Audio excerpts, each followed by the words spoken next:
नमस्कार, आप देख रहे हैं इंडिया न्यूज। आपके साथ मैं हूं शुभ्रा सुमन। कई राज्यों में कोरोना के नए मामले कम हो रहे हैं, लेकिन केस कम होने के मुकाबले मौतों का आंकड़ा उतना कम नहीं हो रहा है। देश में 24 घंटे में कोरोना से 3,890 लोगों की जान गई है। महाराष्ट्र में केस तेजी से घट रहे हैं। आज 34,848 केस सामने आए हैं, लेकिन मौतों का आंकड़ा कई दिन बाद 1,000 के करीब पहुंचकर 960 हो गया है। दिल्ली में एक दिन में केस 2,000 कम हुए, लेकिन मौत 337 लोगों की हुई।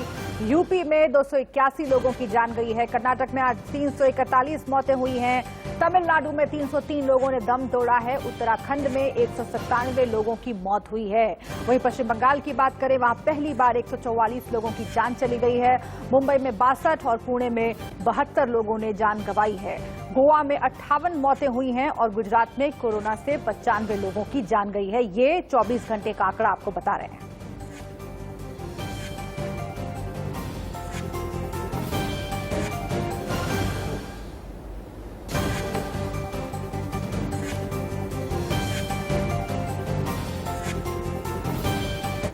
कोरोना के कहर से इस समय पूरा देश कराह रहा है। कोरोना वायरस न सिर्फ लोगों की जान ले रहा है, बल्कि मानवता की भी हत्या कर रहा है।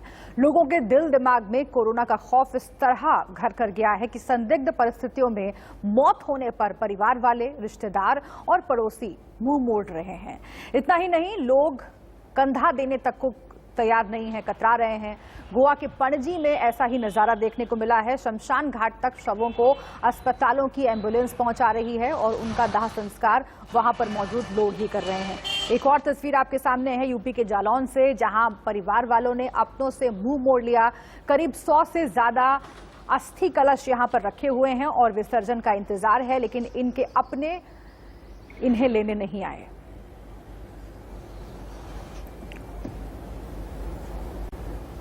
और हम यहाँ मोक्ष धाम पर 2011 से रह रहे हैं। यहाँ जितनी भी अभी तक लाभार्थी बॉडियाँ आती रही, उनकी निःशुल्क सेवा कर रहे हैं।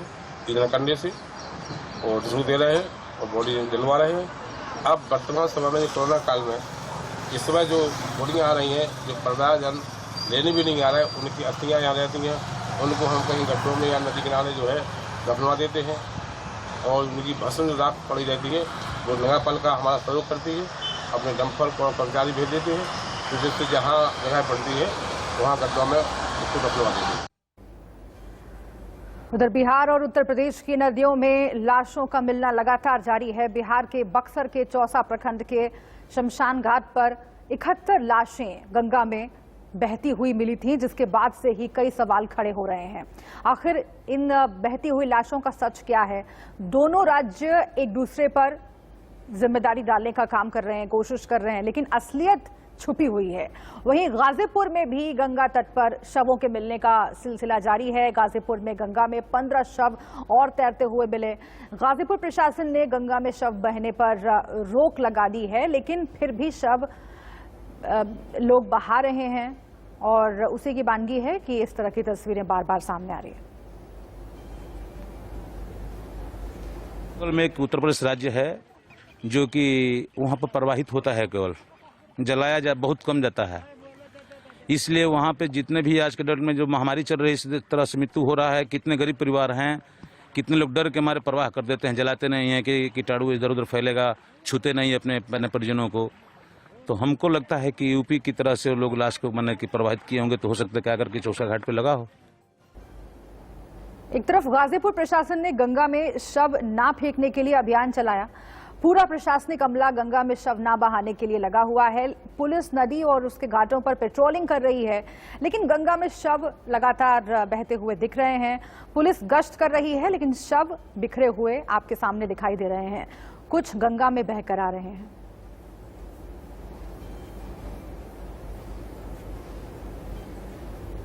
चलो। ये पेट्रोलिंग हम लोग कर रहे हैं कि कोई भी लाश बाहर से जो दह के आ रहे हैं उसको देख रहे हैं। देखने के बाद अगर मिलता है तो उसको दाह संस्कार करते हैं। विधिवत जो होता है उस तरह से हम लोग दाह संस्कार कर रहे हैं। आज तो अभी कोई मिला नहीं है, तो जो मिला था उसको विधिवत जो है स्थानीय प्रशासन के द्वारा जो है उसको दाह संस्कार किया गया। कहीं हिंदू धर्म मानता है कि लोग शवदाह भी कर देते हैं और इस समय हर गांव में भारी संख्या में मृत्यु हो रहा है, को भी जानकारी है। तो वहीं कहीं से अब ये नहीं कहा जा सकता बाडी कहाँ से आई, किस गांव से आई। तो जो भी बाडियाँ मिली हैं उसको हम लोग डिकम्पोज कर दिए। लगातार प्रयास, अचानक अभी धारा बह रहा है, अभी कहीं से एक भी आ जाए, बीच में भी दिखाई दे दे, नाव वाले बेचारे हम लोग को भी सूचना दे देते हैं, तुरंत हम लोग उस पर एक्शन लेके उसको दर्शन। लकड़ी की भी कुछ कमी थी, व्यवस्था नहीं हो पाता था, कुछ लोग मजबूर थे, कुछ लोग डर भी रहे थे कोरोना की वजह से, और वो लोग गंगा में लाश को फेंक देते थे। और मैं प्रशासन का शुक्रिया अदा करता हूँ कि काफी मेहनत की है और गंगा में जितने भी लाश थे उन्होंने इकट्ठा किया और एक जगह लगा दी। कोरोना के कहर से पूरा देश हलकान है। कोरोना से मरने वालों की तादाद लगातार बढ़ती जा रही है। लोगों को जहां जगह मिल रही है वहीं शवों को दफनाने या जलाने की कोशिश कर रहे हैं। कानपुर में गंगा घाट पर शवों का अंबार लगा हुआ है। ऐसे में प्रशासन लोगों से अपील कर रहा है कि वो शवों को गंगा में ना फेंके। वहीं दूसरी ओर शवों को लेकर सियासत भी तेज है। उन्नाव के उस रिटायर्ड अधिकारी के खिलाफ एफआईआर दर्ज कर ली गई है जिसने ट्विटर अकाउंट पर 67 शवों को गंगा तट पर दफन करने की बात लिखी थी। रिटायर्ड आईपीएस एसपी सिंह पर जनमानस भड़काने के प्रयास का आरोप लगा है। इस तरह की बातें आ रही है, आप देख रहे होंगे कि कई जगह घाटों पे डेड बॉडियां को फेंकने की या गंगा जी में प्रवाह करने की सूचना आ रही है। इस सूचना पे हमारे कानपुर कमिश्नरेट से हम लोग बाकायदा थाना प्रभारी कोहना और मैं एसीपी कर्नलगंज पूरे फोर्स के साथ हम लोग अनाउंसमेंट के माध्यम से अपने सभी घाटों पे इस बात को अवगत करा दे रहे हैं कि अगर कोई नहीं जानता तो जान ले, किसी भी शव का दाह संस्कार अगर वो करने में असमर्थ है तो उसको हम लोग करवाएंगे। उसके लिए हम लोग कटिबद्ध हैं, लेकिन गंगा जी में प्रवाह करना या गाड़ना यह अपने आप में दंडनीय अपराध है। हमारे फोर्स लगी हुई है, हर तरफ से जो भी पाया जाएगा, अब इस अनाउंसमेंट के बाद भी और पहले भी अगर इस तरह इस कृत्य में कोई पाया जाएगा तो उसके विरुद्ध कठोर कार्रवाई की जाएगी। तो अब सवाल यही है कि आखिर मौतों की रफ्तार कब थमेगी। हम आइए आपको सिलसिलेवार तरीके से कुछ तारीखों में कितने केसेस सामने आए हैं और कितनी मौतें हुई हैं ये आपको बताते हैं, ताकि ये समझा जा सके कि कैसे केसेस की संख्या जो है वो घटी है लेकिन मौत लगातार उसी रफ्तार से हो रहे हैं। 14 मई को 3,26,098 केस सामने आए, 3,890 मौतें हुई। 13 मई को 3,43,144 केस सामने आए, 4,000 मौतें हुई। 12 मई को 3,62,727 मामले सामने आए, लेकिन मौतें देखिए 4,120 हुई। 11 मई को 3,48,421 मामले सामने आए, लेकिन 4,000 से ज्यादा 4,205 मौतें हुई। 10 मई को 3,29,942 मामले सामने आए, मौतें 3,876 हुई। 9 मई को 3,66,161 मामले सामने आए, 3,754 मौतें हुई। इसके साथ ही 8 मई को 4,03,738 नए मामले सामने आए, मौतें हुई 4,092। तो इस तरह से आप देख रहे हैं कि जो केसेस की संख्या है वो धीरे धीरे करके घट रही है, लेकिन मौतों की रफ्तार वही बनी हुई है। इस बीच देश एक ऐसे दुश्मन से लड़ रहा है जो अदृश्य है, कोरोना, जिसका खौफ और आतंक किसी से छुपा हुआ नहीं है। उत्तर से लेकर दक्षिण तक पिछले 2 महीने में कोरोना के नए स्ट्रेन ने तबाही मचा रखी है। किस तरीके से आपको दिखा रहे हैं। अब कोरोना के मामले घटने लगे हैं, रोजाना केस के साथ पॉजिटिविटी रेट में भी कमी देखी जा रही है। पिछले 6 दिनों में पॉजिटिविटी रेट में 5.6% गिरावट दर्ज की गई है। 9 मई को पॉजिटिविटी रेट 24.9% थी। यह आंकड़ा 14 मई को घटकर 19.3% रह गया।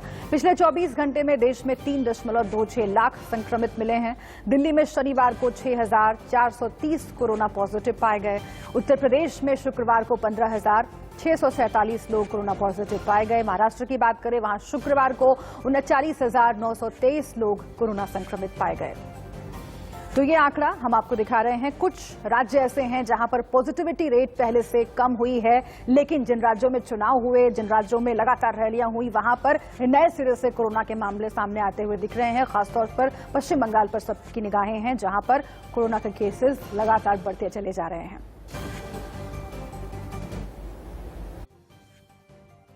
प्रेजेंट सप्ताह है, इसमें सौभाग्य से 4 दिन हमारे जो केसेस हैं उनका नंबर तो कम हुआ ही है उसके मुकाबले, लेकिन हमारे केसेस जो रिकवर हुए उनकी संख्या जो नए केसेस आए वो उनसे ज़्यादा थी। जो 30 अप्रैल और 6 मई के बीच का जो सप्ताह था, इसमें देश की पॉजिटिविटी रेट 21.3% थी। लेकिन जैसे कि थोड़ा थोड़ा हम इम्प्रूवमेंट की तरफ बढ़ रहे हैं, तो इस सप्ताह में ये घटकर 19.3% हो गई है। पिछले 12 दिनों से एक्टिव केसेस में एक कमी देख रहे हैं। 3 मई में जो कि 17.13% एक्टिव केसेस थे, वह घटते घटते अब 15.1% हो चुके हैं। इसी तरीके से 3 मई से एक रिकवरी में भी हम एक ग्रोथ देख रहे हैं, जहां हमारी रिकवरी परसेंटेज ओवरऑल अराउंड 81.7% थी, वह बढ़ते बढ़ते 83.83% के करीब हो चुकी है। पिछले ऑलमोस्ट 4 से 5 दिनों में हम देखते हैं कि हमारे रिकवर्ड केसेस एक्टिव केसेस से बढ़कर आ रहे हैं और हमारी एवरेज वीकली रिकवरी में भी 11% इंप्रूवमेंट हुआ है, जो कि करीब 3,20,000 था, वह बढ़कर 3,57,000 केसेस हो चुका है। देश भर में कोरोना के बढ़ते मामलों की वजह से लोग परेशान हैं। गांव से लेकर शहरों तक कोरोना फैल चुका है। कोरोना को लेकर इंडिया न्यूज की ग्राउंड रिपोर्ट अलग अलग जगहों से क्या कहती है, आप देखिए। की अवधि बढ़ाई जाएगी। हालांकि संक्रमण दर काफी कम हो चुका है मध्य प्रदेश में, लेकिन फिर भी मुख्यमंत्री शिवराज सिंह चौहान ने ये स्पष्ट किया है कि ये बीमारी लंबे समय तक चलनी है और इसमें हमें लापरवाही नहीं बरतनी है। इसलिए आम जनता, मध्य प्रदेश की जनता से उन्होंने अपील भी की है कि वो सोशल डिस्टेंसिंग का पालन करें और अपने अगर घरों से बाहर निकलते हैं तो वो मास्क जरूर पहने। मध्य प्रदेश में 15 मई तक कोरोना कर्फ्यू लॉकडाउन लगाया गया था। हालांकि जिन जिलों में लगातार संक्रमण दर में वृद्धि देखी जा रही है, वहां पे 24 मई और 30 मई तक कोरोना कर्फ्यू लॉकडाउन दोबारा क्राइसिस मैनेजमेंट के सदस्यों ने लगा दिया है। हालांकि मध्य प्रदेश की राजधानी भोपाल में 17 मई तक था, अब इसे भी बढ़ाया जाएगा। संक्रमण दर 5% से कम जिन जिलों में संक्रमित मरीजों का है, वहां पे थोड़ी छूट जो है वो दी जाएगी। हालांकि ये देखा जा रहा है कि लापरवाही आम इंसान, जनता ना बरते, इसको लेकर पुलिस प्रशासन की टीम भी जो है वो यहाँ पे सड़कों में मौजूद है और लोगों से यही अपील कर रहे हैं कि बिना वजह अपने घरों के बाहर ना निकले। कि आज जिस प्रकार से कई जिलों में क्राइसिस मैनेजमेंट ग्रुप के साथ मुख्यमंत्री शिवराज सिंह चौहान की बैठक भी है, बैठक के बाद ये निर्णय लिया जाएगा और कई जिलों में ये अवधि भी जो है बढ़ा दी गई है। भोपाल में 17 मई तक है, इसे आगे और बढ़ाया जाएगा। जम्मू कश्मीर से कल उस वक्त राहत की खबर आई जब पिछले दिनों में पहली बार तकरीबन 3,000 के करीब पॉजिटिव मामले सामने आए, क्योंकि लगातार पिछले 2 हफ्तों से 4,000, 5,000 पॉजिटिव केसेस जो है वो रिपोर्ट हो रहे थे। लेकिन कल की जो रिपोर्ट आई उसमें 3,076 पॉजिटिव केसेस सामने आए और श्रीनगर में जहां पे लगातार 1,000 के आसपास रिपोर्ट हो रहे थे, वहां पे कल पहली बार 300 के करीब आसपास जो है पॉजिटिव मामले जो है सामने आए। हालांकि प्रशासन जो है वो कह रही है कि ये स्ट्रिक्ट लॉकडाउन की वजह से हुआ है, लोगों को जो घरों में बंद कर दिया गया और ईद भी मनाई गई यहाँ पे, लेकिन उस दिन भी कोई रिलैक्सेशन नहीं दी गई। बड़ी बड़ी मस्जिदों में कोई नमाज नहीं हुई, लोगों ने ईद की नमाज भी अपने घरों में पढ़ी और इतने बड़े फेस्टिवल के बावजूद भी है कश्मीर में सन्नाटा छाया रहा और ये इसी का नतीजा है कि पॉजिटिव मामले जो है वो कम हुए हैं। लेकिन जो एक्सपर्ट्स हैं वो ये कह रहे हैं कि चूंकि ईद की वजह से कैथल में लगातार कोरोना अपने पैर पसार रहा है, उसके साथ साथ बात करें कोरोना अपडेट की तो कैथल के अंदर 837 कोरोना पॉजिटिव मामले सामने आ चुके हैं। इसके साथ साथ बात करें लॉकडाउन की तो लॉकडाउन का असर कैथल में बिल्कुल देखने को मिल रहा है। मैं मौजूद हूँ इस समय कैथल के पेवा चौक पर, जहाँ पर सीधी तस्वीरें जो आप देख रहे हैं वो लॉकडाउन की है, जो कि लॉकडाउन का पालन बिल्कुल सही तरीके से यहाँ पर किया जा रहा है। और उसके लॉकडाउन के साथ साथ जो बेवजह घर से बाहर निकलते थे वो भी अब बाहर निकलना बिल्कुल बंद हो चुके हैं और जो लगातार पुलिस भी यहाँ पर गश्त करे हुए है और जो भी व्यक्ति या जो भी यहाँ बाहर निकलते हैं तो पुलिस ने नाके लगाए हुए हैं, तो नाके के दौरान पुलिस उनको रोकती है और उनको वापस घर की तरफ भेज देती है। हमारे साथ मौजूद है कैथल सिटी के SHO शिव कुमार। हम इनसे बातचीत करेंगे कि क्या कुछ लॉकडाउन का असर देखने को मिल रहा है। सर, लॉकडाउन लगा हुआ है, असर कैसा असर देख रहे हैं? लॉकडाउन कैथल का कामयाब है या नहीं है? कैथल का लॉकडाउन बिल्कुल कामयाब है और लोग काफ़ी कोऑपरेट कर रहे हैं और जागरूक भी किए हमने। पैदल गश्त करके, गाड़ियों में फ्लैग मार्च के साथ, मतलब चैनलों के माध्यम से, और हमारी बीट के जो पुलिस कर्मचारी हैं उनके माध्यम से हमने गली गली कुच्चे कुच्चे में जाके लोगों को जागरूक किया है। मैंने खुद अपनी SHO की गाड़ी में लाउड स्पीकर लगाया हुआ है, मैं भी उससे माइक्रोफोन से उनको मतलब सचेत करता रहता। इस बीच दिल्ली के राम मनोहर लोहिया अस्पताल में कोरोना मरीजों का इलाज चल रहा है, लेकिन जितने मरीजों को यहां भर्ती किया गया है उससे ज्यादा लोग कतार में हैं। बेड नहीं मिलने की वजह से मरीज भर्ती नहीं किए जा रहे हैं। LNJP अस्पताल में कोरोना मरीजों के लिए आइसोलेशन वार्ड अलग से बनाया गया है। लोकनायक में काफी बेहतर स्थिति है। पिछले हफ्ते के मुकाबले में हमें देखें तो पिछली बार हमारे पास 100 से अधिक मरीज रोज एडमिशन के लिए आ रहे थे। अभी पिछले 2-3 दिन से हमारे पास 50 से 60 एडमिशन पर डे हो रहे हैं। इससे ये वीकेंड से कि अभी जो है संख्या मरीजों की कोरोना की कम हुई है और जो पॉजिटिविटी रेट है वो भी दिल्ली में काफी कम हुई है। जो नए पेशेंट्स हैं उनको इजीली अब बेड मिल रहे हैं। ICU बेड्स भी अभी हमारे पास काफी सारे अवेलेबल हैं। कल ही रामलीला मैदान का जो फैसिलिटी है माननीय मुख्यमंत्री जी ने और स्वास्थ्य मंत्री जी ने खुद कल उनका निरीक्षण किया और ये जो फैसिलिटी है और हमारे जो बेड्स हैं उसमें ऐड हो गई है। तो अभी हमारे पास पहले 1500 बेड थे, अभी 1750 बेड हैं लोकनायक में, जिसमें काफी संख्या में ICU बेड्स हैं। और अब डॉक्टर रवि मलिक से सुनिए कि इंडिया में कोरोना से मौतें आखिर क्यों बढ़ रही हैं। बिल्कुल सही है कि WHO चीफ ने ये चिंता जताई है कि हिंदुस्तान में जो पेंडेमिक है उससे मृत्यु काफी हो रही हैं और जो दूसरा साल है इस पेंडेमिक का वो हो सकता है पूरे विश्व के लिए और ज्यादा खतरनाक हो। उनका इशारा इसी तरफ है कि पेंडेमिक्स जो हैं ये वेव्स में आते हैं, तो हो सकता है विश्व में या हिंदुस्तान में और वेव्स भी आए जिससे कि और मृत्यु दर थोड़ी बढ़े। तो इस चीज को डेफिनेटली हम सब लोग जानते भी हैं और इसको सीरियसली भी सरकारें ले रही हैं। लॉकडाउन्स भी चल रहे हैं, वैक्सीनेशन भी प्रोक्योर हो रही हैं और लोग भी जागरूकता से अब थोड़े सतर्क होके प्रिकॉशंस को ले रहे हैं, कोविड एप्रोप्रिएट बिहेवियर कर रहे हैं। वैक्सीन की किल्लत कुछ ऐसी बनी हुई है कि बीते दिनों दिल्ली में वैक्सीन की कमी का नोटिस जारी करना पड़ा। महाराष्ट्र में भी कुछ ऐसा ही देखने को मिला। कुछ ऐसे राज्य हैं जहां वैक्सीनेशन अभियान जोरों से चल रहा है। यूपी, MP, हरियाणा और छत्तीसगढ़ के कुछ जिलों में वैक्सीनेशन लगातार जारी है। कानपुर में जहां वैक्सीनेशन की रफ्तार कुछ कम दिखी, तो भिवानी, भोपाल और रायपुर में वैक्सीनेशन के लिए लोगों में काफी जोश देखने को मिला। सुबह से ही वैक्सीनेशन सेंटर के बाहर लोगों की लंबी कतारें नजर आईं। देश में कोरोना के मामले बढ़ रहे हैं, लेकिन लोगों पर इसका कोई फर्क पड़ता हुआ दिख नहीं रहा है। लोग कोरोना गाइडलाइंस को मानने के लिए तैयार नहीं हैं। हम आपको 3 तस्वीरें दिखा रहे हैं। पहली तस्वीर चेन्नई की है, जहां रेमडेसिविर इंजेक्शन के लिए भीड़ उमड़ पड़ी। इंजेक्शन के लिए लोगों की लंबी लंबी लाइन लगी हुई है। दूसरी तस्वीर बलिया की है, जहां गंगा घाट पर मुंडन के लिए लोग भारी संख्या में पहुंचे और कोरोना गाइडलाइंस की धज्जियां उड़ी। वहीं लुधियाना की सब्जी मंडी में भारी भीड़ की तस्वीरें भी आप देख रहे हैं।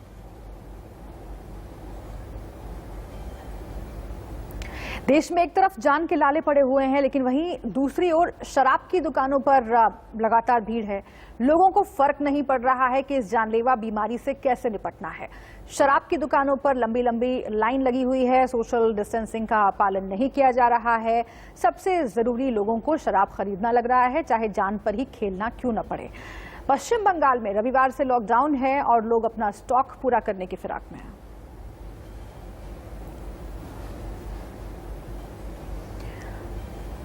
और अब बात उत्तर प्रदेश के शामली की करते हैं, जहां लॉकडाउन के बीच युवक की शादी में एक रस्म के दौरान सैकड़ों की संख्या में बाराती नाचते हुए नजर आए। रस्म का ये वीडियो सोशल मीडिया पर जमकर वायरल हो रहा है। साथ ही जिस घोड़ा बग्घी पर दूल्हा बैठा हुआ है उसी के पीछे एक बड़ा बैनर भी लगा हुआ है जिस पर लिखा है कि कोरोना से जंग जारी है। वीडियो के वायरल होने के बाद लोग दूल्हे को खूब खरी खोटी सुना रहे हैं।